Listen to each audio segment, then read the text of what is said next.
ini luar biasa besar, Pak. 268 triliun. Ya.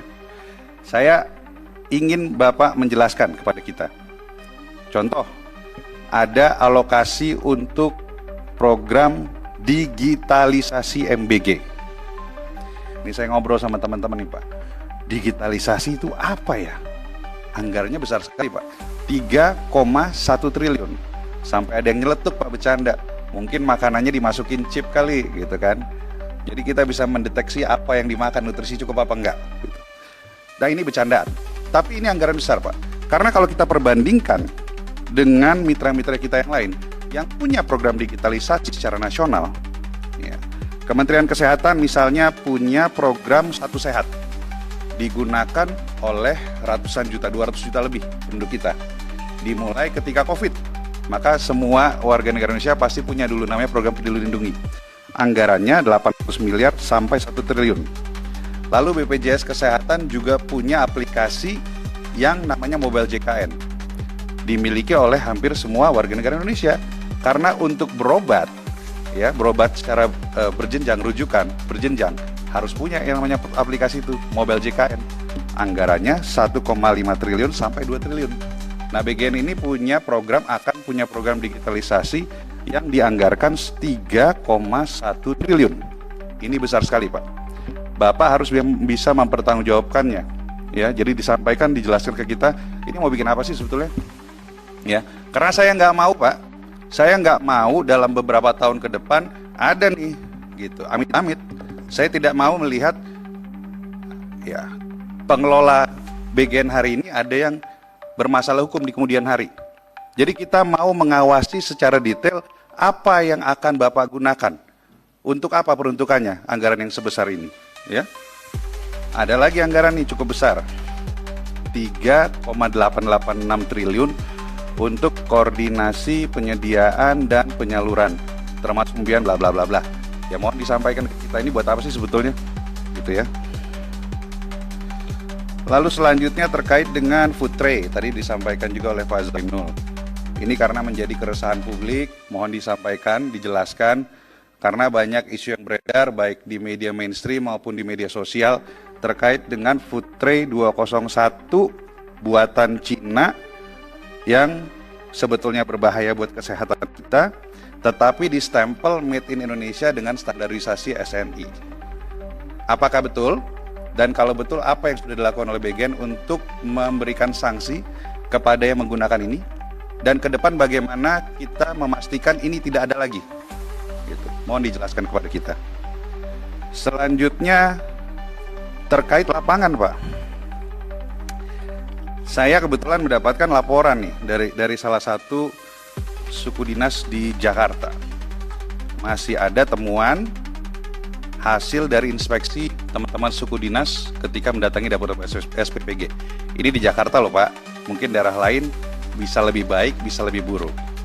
Ada ditemukan misalnya SPPG yang kapasitas bak cuci piringnya tidak memadai sehingga tidak dianggap tidak higienis.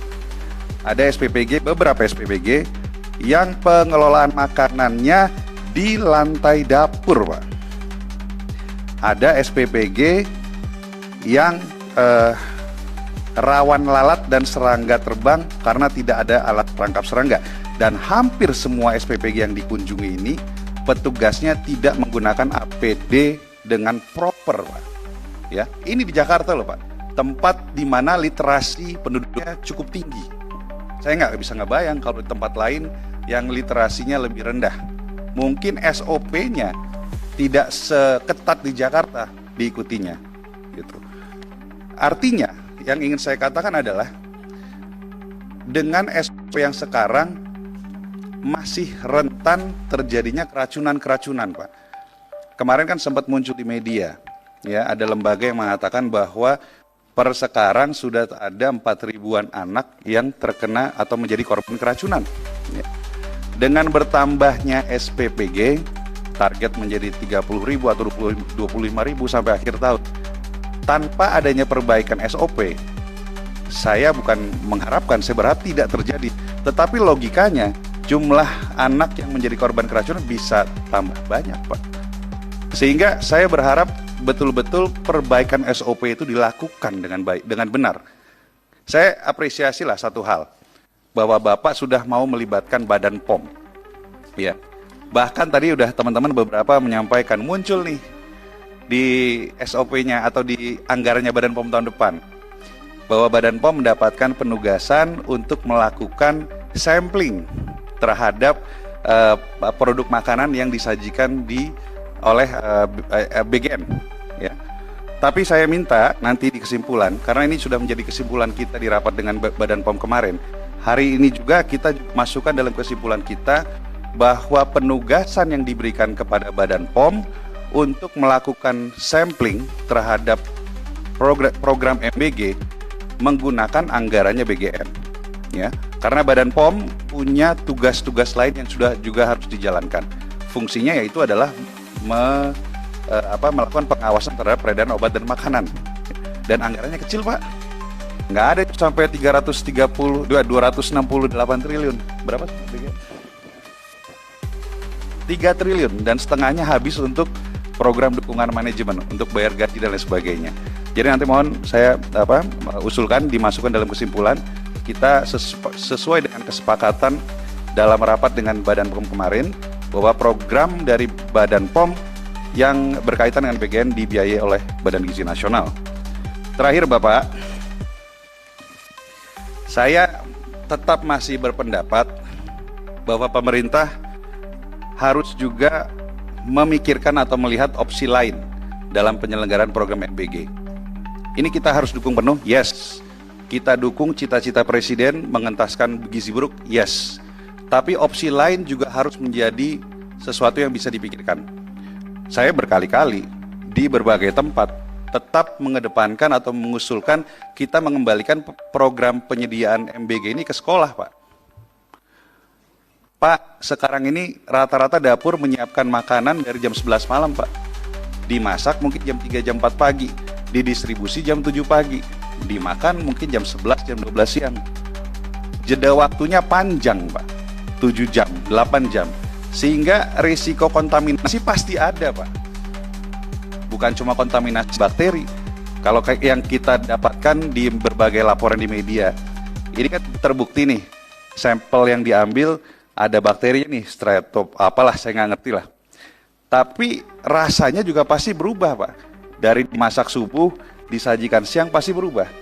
Tapi kalau kita kembalikan ke sekolah, orang tua murid terlibat, ada gotong royong di sana, dimasak tidak lama sebelum makanan disajikan, maka makanan dipastikan akan lebih fresh, lebih enak, dan juga karena orang tua terlibat, orang tua pasti mau anaknya makan makanan yang terbaik, Pak. Bahkan saya punya keyakinan kok, kalau dibuat sistem seperti ini, orang tua murid nggak keberatan untuk ikut urunan memastikan anak-anaknya makan makanan yang lebih baik di sekolah. Safety gimana? Kesehatannya bagaimana? Tadi saya sepakat tuh sama Pak Heru dan beberapa teman-teman lain. Kerjasama dong sama pemerintah daerah. Sekarang setiap kecamatan rata-rata udah punya puskesmas, Pak. Tinggal puskesmasnya aja melakukan inspeksi secara berkala ke dapur-dapur sekolah. Dan sekolahnya pun bebannya nggak berat, Pak. Satu sekolah berapa sih muridnya? 200, 300. Ya, menyediakan makanan untuk 200-300 orang tidak serumit menyediakan makanan untuk 3.000 sampai 4.000 orang. Saya tidak mengatakan yang sekarang dijalankan sepenuhnya buruk, tidak. Saya temukan kok, saya apresiasi nih. Saya temukan beberapa dapur memang baik. Ya, saya kenal beberapa orang yang punya dapur menyediakan makanan dan dijalankan secara profesional. Tetapi ternyata tidak semua menjalankan SOP sesuai dengan yang seharusnya. Oleh karena itu saya berharap pemerintah bisa mengevaluasi kembali program ini sehingga cita-cita Presiden bisa tercapai. Karena cita-cita Bapak Presiden, cita-cita mulia ini bukan hanya cita-cita Pak Prabowo, tetapi saya yakin ini merupakan cita-cita kita semua sebagai warga negara Indonesia. Terima kasih.